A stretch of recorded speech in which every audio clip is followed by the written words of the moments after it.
semakin kuat kenabiannya, semakin tinggi level kerasulannya, makin kuat ujiannya.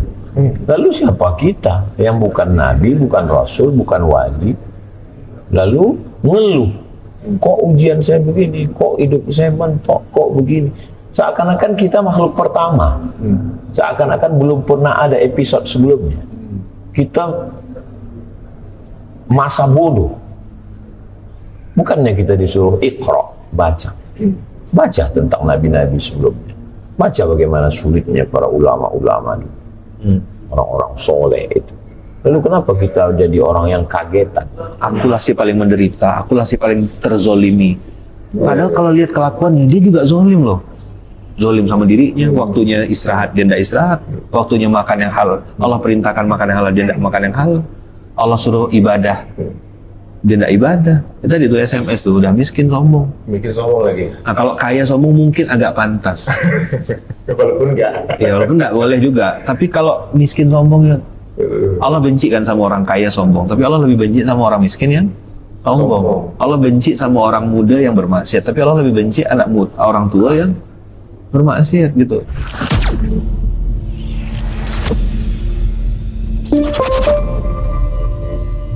Assalamualaikum warahmatullahi wabarakatuh. Teman-teman cerita untuk di TV One. Kali ini kita dapat kesempatan untuk ngobrol eksklusif dengan dua guru kita. Tentunya juga dengan keadaan yang sekarang ini warga negara Indonesia kita semua sedang mendapatkan banyak sekali cobaan di era seperti sekarang. Dan bagaimana respon kita dalam menghadapi cobaan-cobaan tersebut? Apa kita cukup pasrah aja tanpa berusaha? Atau bagaimana sebenarnya tips terbaik untuk kita bisa menghadapi cobaan-cobaan seperti ini? Bersama kita udah ada Ustaz Manul Hakim dari Pontianak dan juga Ustaz. Assalamualaikum warahmatullahi wabarakatuh. Waalaikumsalam warahmatullahi wabarakatuh. Ya. Sehat semua Ustaz? Alhamdulillah. Alhamdulillah. Sehat. Dan tentunya juga walaupun mereka guru-guru kita, para ulama, pasti mereka juga merasakan bagaimana keadaan Indonesia seperti sekarang ini. Saya akan mulai dari Ustaz Lukman dulu. Ustaz, bagaimana menurut pandangan antum dengan cobaan bertubi-tubi yang sedang melanda Indonesia? Dolar naik, harga naik, listrik kadang padam, daya beli makin sulit, segala macam. Apa kita cukup pasrah aja atau apa sikap yang mesti kita terapkan sebagai seorang muslim? Oke, baik. Auzubillahi minasyaitonir rajim. Bismillahirrahmanirrahim. Ya, saya pembuka kayak gini, Tuan Guru. Mas Ari suka gitu dia. Sebelum saya bicara tentang respon, saya ngomong dulu 4 level rezeki. Ya. Level paling bawah, paling rendah itu duit. Ya. Nomor 4. Oh, duit tuh paling rendah. Paling rendah. Rendah. Nomor 3, harta. Harta. Nah, sekarang kita bedah ya. Harta juga rendah. Iya, rendah. Nomor 3 dia. Kenapa? Karena untuk dapetin duit dan dapetin harta nggak usah jadi orang Islam. Oh, I see. Oke. Kalau jadi munafik bisa nggak dapat harta? Bisa. Jadi orang kafir? Bisa. Bisa. Jadi penjilat? Bisa banget. Bisa banget. Lebih banyak. Ya. Kalau yang itu tuh anjing dikasih tulang jadi kawan. Kawan. Iya, iya, iya. Ada kawan dikasih tulang jadi anjing. Nah, itu postingan Tuan Guru. Jadi untuk dapetin harta dan duit, unfortunately nggak usah jadi orang Islam. Kan jadi munafik bisa, jadi orang kafir bisa. Jadi syarat mutlak untuk dapetin duit itu bukan Islam. Jadi jangan salahin Islamnya. Saya udah sholat duha, kok saya nggak dapat duit, nggak dapat harta? Memang syarat dapetin duit dan dapetin harta bukan orang Islam. Clear nggak kira-kira? Ya. Oke, udah ya. Nomor 2 apa? Nomor 2 namanya rezeki. Kalau Mas Hari buka di Google atau buka di mana, lihat anak burung gagak, namanya buhot. Kalau bahasa Arabnya. Jadi anak burung gagak itu kalau Mas Hari lihat di Google, itu warnanya putih. Ya. Burung gagak yang besar. Hitam. Jadi waktu dia pecah telur, dia lihat loh kok putih. Terus anak burung gagak ini baunya busuk sekali. Terus si burung gagak ini memutuskan untuk meninggalkan anak itu. Karena putih dan busuk. Yes. Pertanyaannya, dia nggak punya ojek online, dia nggak punya aplikasi. Dia mau pesan makanan pakai apa? Si anak ini. Si anak burung gagak ini kan yatim piano dia. Oh, ini udah yatim main piano lagi. Bener luar biasa nih, kecil-kecil ekonomi. Ya, jadi extraordinary. Sekarang gimana? Kuasa Allah, Mas Ari. Gara-gara dia bawa busuk dan disangkar sendirian kan, nggak bisa terbang, nggak bisa kemana-mana, nggak bisa pesan makanan. Allah takdirkan ulat-ulat kecil tuh datang ke sangkar itu. sehingga anak burung gagak ini bisa makan tanpa Harus pergi kemana-mana. Begitu kenyataannya. Iya, coba lihat aja, buka di Google, buka di YouTube. Sekarang berarti apa level nomor 2? Namanya rezeki. Kalau tadi duit dan harta unfortunately nggak usah jadi orang Islam, sedangkan untuk dapetin rezeki nggak harus jadi manusia. Allahu Akbar. Wa ma min dabatin fil ardi illa 'alallahi rizquha. Jadi binatang melata ada rezekinya. Oh. Nah ini penasaran jadi nomor satunya apa ya? Kita pikir itu yang 3 ini yang pertama loh. Nah, jadi nomor 4 tadi apa? Duit, kekayaan, Harta, harta, ya kan? dan Termasuklah rezeki. jabatan dan segala macam. Terus yang ketiga, Rezeki. nomor 2, Kedua, rezeki. Yang nomor 1, ini boleh setuju boleh enggak. Tapi sepanjang yang saya pelajari, saya tanya dengan berbagai macam guru, nomor 1 itu namanya keberkahan rezeki. Keberkahan. Bentuknya apa? Semakin taat, semakin ingat, semakin dekat kepada Allah. Gini, pakai mobil bagus, pakai mobil gitu ke masjid, itu ya rezeki. Tapi bisa pakai mobil bagus tetap ke masjid, itu luar biasa. Orang, mohon maaf, dia miskin bersabar, tapi kaya bersyukur. Ada kan zona itu, zona Sulaiman, zona Utsman. Nah, mereka ini menggunakan hartanya dalam kebaikan. Nanti bentuknya macam-macam, Mas Ari. Bisa duit, bisa harta. Jadi gini, ada orang punya duit, hartanya dipakai untuk berzakat. Itulah keberkahan rezeki. Dia punya ilmunya bermanfaat, ilman nafi'an. Itulah keberkahan rezeki. Dia punya sehat dalam taat, sehat bermanfaat. Karena ada orang sehat tapi maksiat. Ada nggak? Banyak. Ada orang sehat tapi nggak bermanfaat hidupnya. Banyak juga. Ada orang punya harta tapi dia sendiri nggak tahu mau pakai untuk harta. Namanya OKB, orang kaya bingung. Ya benar. Nah, orang yang punya keberkahan rezeki ini, dia semakin taat pada Allah, ingat pada Allah, dan dekat kepada Allah. Nah, ditambah lagi, dia ngerti betul cara menggunakan 3 ini, IWS ini, ilmu, waktu, dan sehat. Inilah keberkahan rezeki. Jadi gini, Ilmu, waktu, dan sehat. Sehat dalam taat, sehat bermanfaat. Mas Ari badannya sehat. Jadi gini, ya Allah, saya minta kepada Engkau sehat dalam taat, sehat bermanfaat. Ketika kita sehat, kita bisa pakai untuk sholat, kita pakai untuk beribadah, beramal soleh, ya kan? Jadi kalau orang tuh ngerti ada duit, ada harta, ada rezeki, ada keberkahan rezeki, maka yang dia kejar dan dia minta kepada Allah adalah keberkahan rezeki. Contoh doanya gini, saya lagi ngijasakan doa Tuan Guru beberapa kawan-kawan. Ya Allah, bukakanlah pintu-pintu rezeki baru. Artinya yang lama tetap ada, yang baru dibukain. Fatahna alaihim abwaaba kulli syai' kalau diistidrakkan. Sebagaimana itu kan mafhumul mukhalafahnya, Allah juga bisa bukain pintu-pintu rezeki kebaikan untuk yang baru kan? Yang banyak. Halal, berkah, mudah tanpa bermaksiat kepada Allah.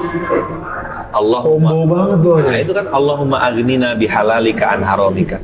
Ya Allah, dekatkanlah kami dengan yang halal-halal saja. Jangankan yang haram, yang syubhat aja kalau bisa jauhin ya Allah. Boleh kan minta kepada kayak gitu? Karena Allah yang kita sembah tadi itu Allah yang maha kaya kan?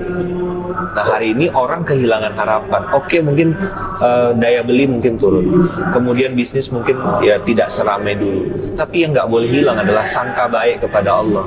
Wala ta'asu min rahmatillah. Ya kan? Rasulullah pesan sama Abu Bakar. Abu Bakar itu kan, saya dapat dari Tuan Guru, Abu Bakar itu hampir tiap hari sama Rasulullah 13 tahun. Tapi pada saat dikejar kafir Quraisy juga bingung juga. Rasulullah pesan la tahzan, innallaha ma'ana. Waktu Musa dikejar sama Fir'aun, umatnya bilang apa? Innala mudrakun, kita pasti kekejar itu.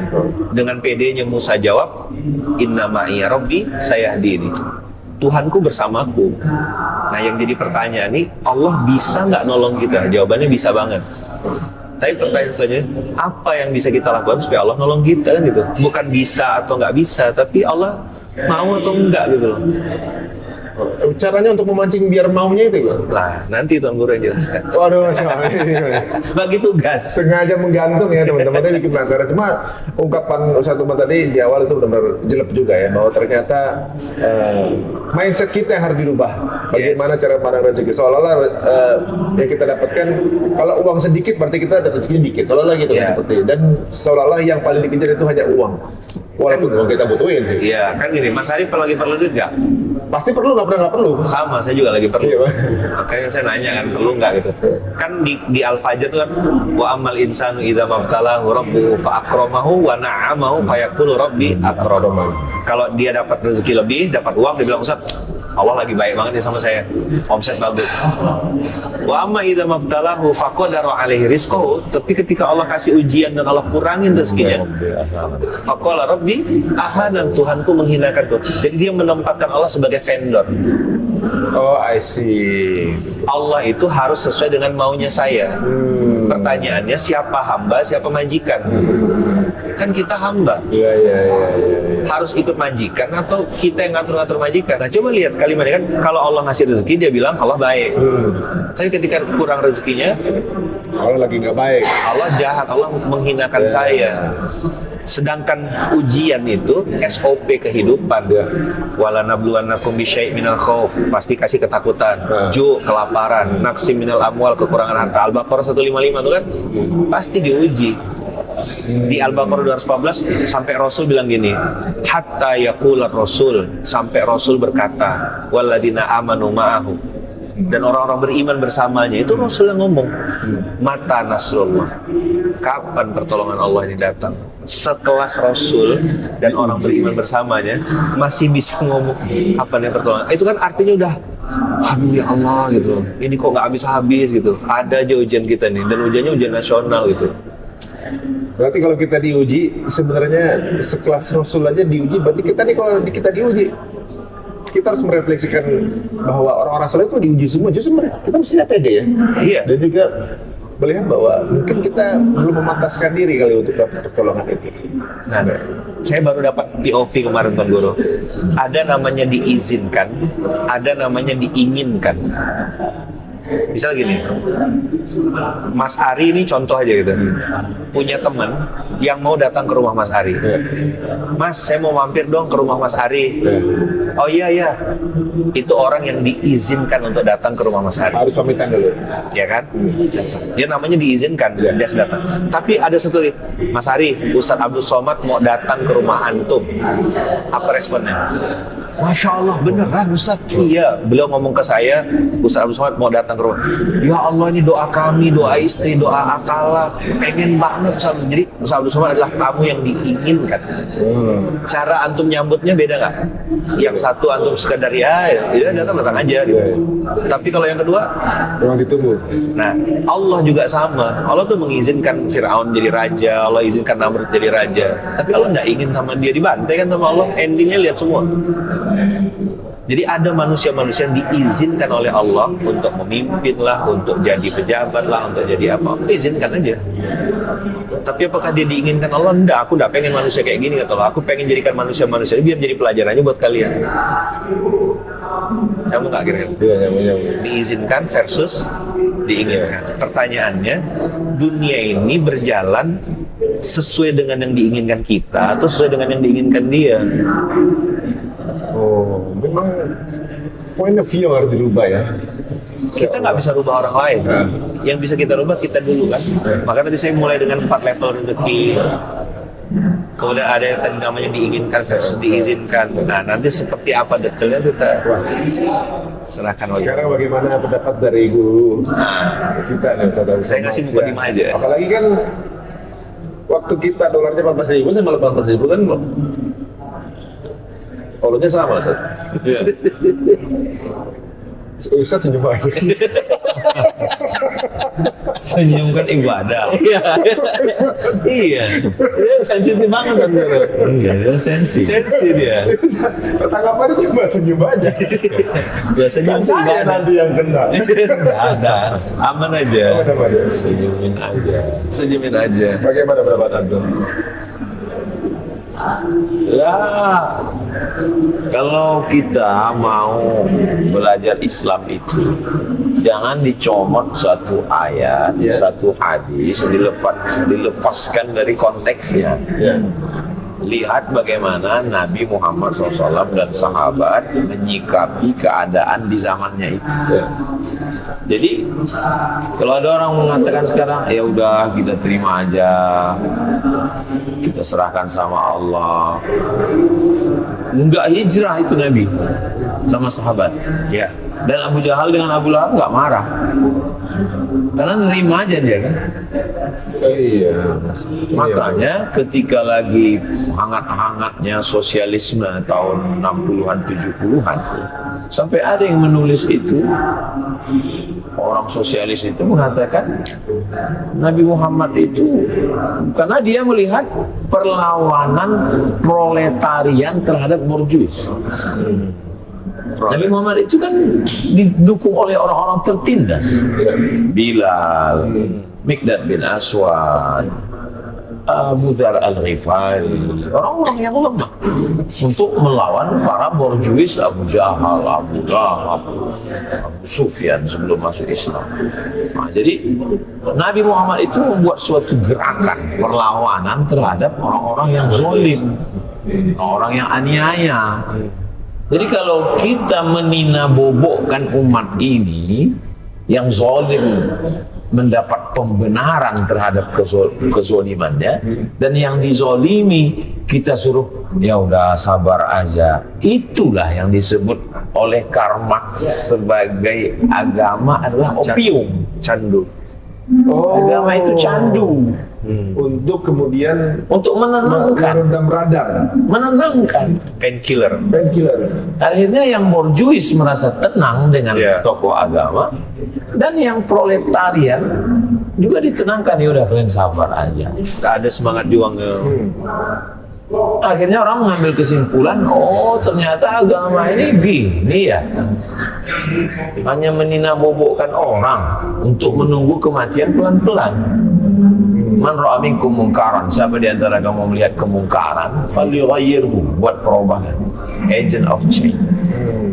Jadi dengan tangannya, keputusannya, bisnisnya, tanda tangannya. Kalau dia duduk di parlemen, undang-undangnya. Kalau dia konsultan, ide-idenya. Fa'ilam yastati, kalau tidak sanggup, fabilisan, dengan lisan. Nah ini khutbah, ceramah, mencerdaskan. Enggak juga sanggup karena tekanan begitu kuat. Bisnis Mas Ari untuk kok Mas Ari untuk terganggu, fabil qalbi. Ya udah dengan hati itu maksudnya jangan ikut-ikutan. Kalau nggak sanggup, kalau belum mampu untuk menegakkan kebenaran, paling tidak jangan bertepuk tangan terhadap kebatilan. Keberpihakan, sebut Ibrahim. Mana keberpihakan? In silence. Tapi jangan lupa ujung hadis itu adalah ka'aful iman, itu selemah-lemah iman. Oh jadi Kenapa kalau pilih kendaraan yang tercepat? Kenapa pilih rumah yang terkokoh? Kenapa pilih baju yang terbagus? Tapi kenapa waktu iman pilih terlemah? Lemah. Jelek. Tapi kalau untuk masyarakat yang sekarang langsung mendapatkan impact langsung gitu ya dengan kesulitan ini, kira-kira respon apa ya yang mesti dilakukan? Ya kan berarti kan memang lagi sulit semua nih, apapun kondisinya memang lagi sulit. Responnya gimana? Falyabudu rabb hadzal bait. Ibadah jangan sampai hilang. Ibadah terbagi dua, ibadah ritual, salat, baca Quran, zikir, sedekah, silaturahim. Falyabudu rabb hadzal bait. Nanti otomatis Allah beri dua pertolongan. At'amahum min ju', materi, perut lapar, Allah akan kenyangkan. Adapun rasa ketakutan, cemas, galau, wa amanahum min khauf, Allah akan berikan rasa aman terhadap rasa ketakutan, gundah gulana, anxiety, depresi. Kalau ibadahnya terbenci ibadah. Falyabudu rabb hadzal bait. La tahinu, jangan lemah. Wa la tahzanu, jangan takut, jangan cemas, jangan sedih. Wa antumul a'launa, kamu tinggi. Syaratnya in kuntum mu'minin, kalau kamu beriman. Kalau sekarang ini mencoba dan mentok-mentok, gimana Ustaz? Apa? Dalam percobaan masih menemukan banyak hambatan. mentok ke sini mentok, ke sana mentok, hopeless. Atau juga mungkin saya nggak tahu mau ngapain lagi tuh. Ada namanya dalam Islam itu takrif, Mas Ari. Definisi. Misalnya gini, saya bilang, ini ruangan dingin nggak? Dingin. Dingin menurut Mas Ari itu berapa derajat? 25 lah. Nah, bagi orang Pontianak, kayak saya yang biasa di atas 30 derajat ke 35, 25 tuh dingin sekali udah bagi saya. Dingin sekali. Tapi bagi orang Bandung, 25 derajat itu Masih hangat. Nggak ada apa-apanya. Kita berdebat dengan sebuah kata namanya dingin. Dinginnya nggak ada standarnya gitu. Nah sama kayak orang, saya udah berusaha, saya udah sholat, taat menurut si fulan dengan taat menurut si fulan ini beda loh. Ada kawan-kawan kita tuh, jangankan yang haram, syubhat aja dia udah jauh, udah tinggalkan. Definisi taatnya kayak apa gitu loh. Sholat sering telat, tapi minta rezeki cepat. Ya kan? Terus tadi, kalau Allah kasih rezeki lebih, Allah baik. Kalau tidak sesuai, dia bilang Allah jahat. Ada satu analogi bagus Mas Ari. Ada seorang, dia kayak pemikir gitulah. Dia bilang Allah tuh abu-abu, dia bilang. Abu-abu? Iya, dia bilang Allah tuh abu-abu. Nah temannya kan protes. Kamu sembarangan bilang Allah tuh abu-abu. Maksudnya gimana? Ya Allah tuh antara ada dan tiada. Makin ngawur omonganmu nih katanya. Iya, dengarkan dulu penjelasan saya, dia bilang. Saya tuh ngerasa Allah tuh ada pada saat saya punya masalah. Tapi pada saat saya lagi senang, Allah tiba-tiba saya tinggalkan aja. Nah, jadi kalimat Allah tuh abu-abu dan Allah tuh ada dan tiada itu adalah kalimat reflektif dia mengatakan bahwasanya saya tuh memperlakukan Allah tuh segitu jahatnya. Kalau lagi susah saya datang, kalau susah dia datang, kalau senang dia hilang. Coba Mas Ari jawab hari ini ya, faktanya gitu. Kita Itu bukan Allah, itu ATM. Iya benar. Faktanya orang tuh mudah dekat sama Allah, susah atau lagi senang? Mudah dekatnya kalau lagi susah. Lagi susah. Jadi pintu orang kembali ke Allah kan cuma dua. Satu pintu susah, yang kedua pintu syukur. Tapi Allah bilang juga di Quran berkali-kali, qalilan ma tashkurun. Yang bersyukur tuh pasti sedikit. Yang banyak tuh pasti yang ingkar, yang ngeluh, yang komplain. Sekarang pertanyaannya nih, kan positioningnya jelas majikan sama hamba. Kan kalau bahasa Jawanya sak kersaning Gusti, terserah Allah kan gitu. Hidup kita ini kan ada yang ngatur. Wa may yattaqillah yaj'al lahu makhraja. Siapa yang bertakwa kepada Allah dikasih jalan keluar. Itu kan bukan untuk disimpan di laci ayat itu. Bukan disimpan di gulung-gulung tempel depan pintu. Untuk dilakukan. Kita dikasih ayat untuk dibedah, dia bilang Ustaz ngamalinnya berapa kali. Coba lihat cara orang ini, bukan di sini ya, di Samudra Atlantik sana lah. Cara mentreatment ayat itu, padahal kan dibedah ayat dengan yattaqillah yaj'al lahu makhraja. Allah cuma kasih satu, enggak. Wa yarzuqhu min haitsu la yahtasib, dikasih rezeki dari arah tak disangka-sangka. Ya memang enggak masuk akal, tapi masuk rekening. Setuju enggak? Setuju. Nah, falyabudu rabb hadzal bait, ini ketaatan itulah nanti berbuah pada kemudahan, ketenangan. Kan dua tadi kata Tuan Guru. Satu, beres jasmaninya, at'amahu min ju'. Yang kedua, amanahu min khauf. Ini udahlah perut lapar, otak pesimis. Nggak juga taat, kan SMS namanya, sudah miskin sombong. Kita nih harapannya kan taat lalu rendah hati. Kaya raya bertakwa. Ada kan zona itu tuh ada. Manusia juga manusia kan? Iya, ya namanya manusia kadang-kadang salah, kadang-kadang nggak benar gitu aja udah. Lebih sering salahnya.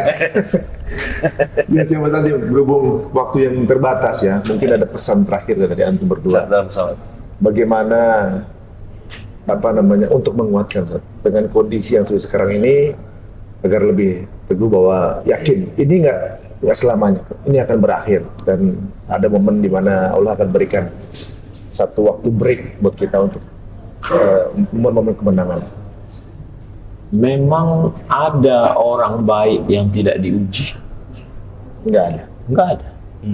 Semakin kuat kenabiannya, semakin tinggi level kerasulannya, makin kuat ujiannya. Lalu siapa kita yang bukan nabi, bukan rasul, bukan wali? Lalu ngeluh, kok ujian saya begini, kok hidup saya mentok, kok begini. Seakan-akan kita makhluk pertama. Seakan-akan belum pernah ada episode sebelumnya. Kita masa bodoh. Bukannya kita disuruh iqra, baca. Baca tentang nabi-nabi sebelumnya. Baca bagaimana sulitnya para ulama-ulama, orang-orang soleh itu. Lalu kenapa kita jadi orang yang kagetan? Bagaimana Buya Hamka menjalani kehidupannya, menghadapi Belanda, menghadapi komunis, menghadapi bangsa sendiri. Apalagi kita yang bukan apa-apa, nggak ada secuilnya Buya Hamka. Kiai Haji Ahmad Dahlan menyiarkan dakwah, Hadratus Syekh Hasyim Asy'ari berhadapan dengan Jepang. Nah, jadi kalau kita membaca itu, kadang kita ini egois, seakan-akan semua ini kita hilangkan. Nggak ada itu kisah Nabi-Nabi, Rasul-Rasul, orang-orang soleh. Akulah manusia yang pertama, akulah yang paling susah, akulah yang paling menderita. Mana pengetahuan kita selama ini? Akhirnya kita mengeluh. Jadi kalau kita nuduh orang Allah tuh flying victim aja tuh, ya kita melakukan itu sebetulnya terhadap diri kita sendiri. Dia kombinasi Mas Ari. Kalau kan ada dua penyakit, ada playing victim, ada NPD. Ini merger, NPD ya plus playing victim. Tadi itu menghilangkan semua sejarah itu. Dia tahu sendiri. Kalau ada kan orang narsis tuh pelaku, ada yang lebih sakit lagi. Dia NPD tapi di level playing victim, di level korban. Akulah si paling menderita, akulah si paling terzolimi. Padahal kalau lihat kelakuannya, dia juga zolim loh. Zolim sama dirinya, waktunya istirahat, dia tidak istirahat. Waktunya makan yang halal, Allah perintahkan makan yang halal, dia tidak makan yang halal. Allah suruh ibadah, dia tidak ibadah. Kita di dua SMS tuh, udah miskin sombong. Bikin sombong lagi. Nah kalau kaya sombong mungkin agak pantas. Walaupun enggak. Ya walaupun enggak boleh juga. Tapi kalau miskin sombong ya, Allah benci kan sama orang kaya sombong, tapi Allah lebih benci sama orang miskin yang sombong. Allah benci sama orang muda yang bermaksiat, tapi Allah lebih benci anak muda, orang tua yang bermaksiat gitu. Ada level-level tadi tuh. Kita sering atamuruna an-nasa bil birri wa tansawna anfusakum. Kita sering wa antum tatluna kita. Kita sering sekali nengok orang lain yang salah. Namanya apa? Semua orang salah, SOSKS. Semua orang salah kecuali saya. Ada analoginya gini Mas Arya. Ada seorang kakek lagi tidur, cucunya kasih terasi di janggutnya. Begitu bangun tidur, dia cium.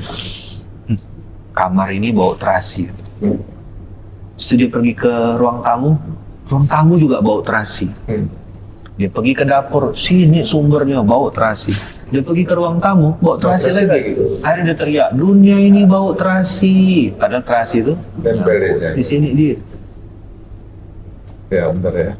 Memang kadang-kadang kalau kita belum dengar pandangan mindset seperti ini, kita akan menyangka bahwa kita yang paling diuji. Ya tadi kan si paling korban. Paling korban, benar.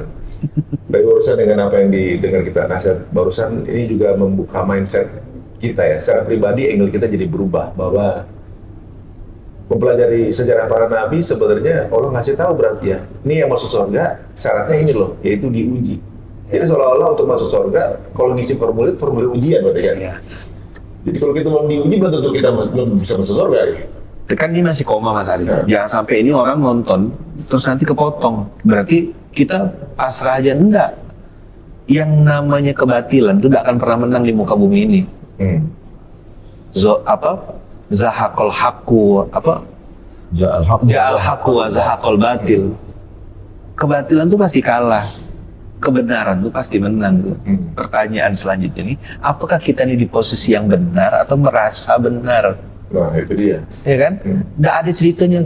Kan gini, kamin fi'atin qalilatin ghalabat fi'atan katsiratan biidznillah. Yang kecil mengalahkan yang besar. Itu rumus kan 313 Badar mengalahkan. Itu Allah udah tunjukkan kepada kita semua bahwasanya nggak penting memang kuantitas menjumlah. Ada kelompok kecil yang dimenangkan oleh Allah. Allah yang tolong gitu loh. Allah yang tolong beneran gitu. Di perang Badar itu kan antik tuh. Hujan turun. Bagi orang muslim hujan itu bikin tenang, bikin air nambah, stok air nambah, jadi tambah nyenyak. Tapi di tempat di campnya orang kafir, hujan itu musibah. Api padam, tanah tambah becek, nggak bisa tidur mereka. Jadi hujan itu bermata dua gitu teman-teman. Nah, itu cara Allah nolong. Insyaallah. Wa ma romaita id romaita. Kita pasti ditolong Allah. Pertolongan Allah tuh pasti. Pertanyaannya, kita falyabudu rabb hadzal bait enggak? Kita taat enggak? Kita ke masjid enggak? Itu tadi kan kalau udah beres taatnya kepada Allah, baru Allah turunkan pertolongan. Sembuh dari apa? Hilang laparnya, hilang juga takutnya. Insyaallah menyehatkan hati kita dan membuat kita tambah pasrah dan ridho dengan cobaan itu. Jazakallah khair. Buya Hamka pernah berkata tuh. Buya Hamka pernah berkata, teman-teman, nasihat terakhir ini ada ungkap dari Buya Hamka. Buya Hamka pernah berkata, Assalamualaikum warahmatullahi wabarakatuh.